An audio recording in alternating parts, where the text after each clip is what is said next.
時に初春の霊月にして清く風やわぎ、梅は狂然の糞を開き、蘭は敬語の香を香らす。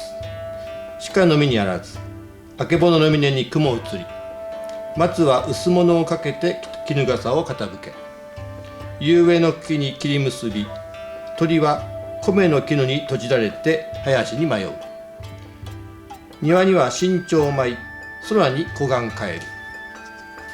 ここに雨を衣笠にし、土を敷居にし、膝を近づけ、杯を飛ばす。一室のうちに暴言し、演歌のほかに解禁す。単然として自ら許し、改善として自ら足りぬ。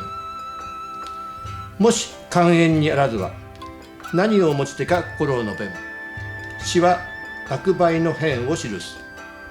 古と今とそれ何か異ならぬ。塩梅を付していささかに単影をなすべし。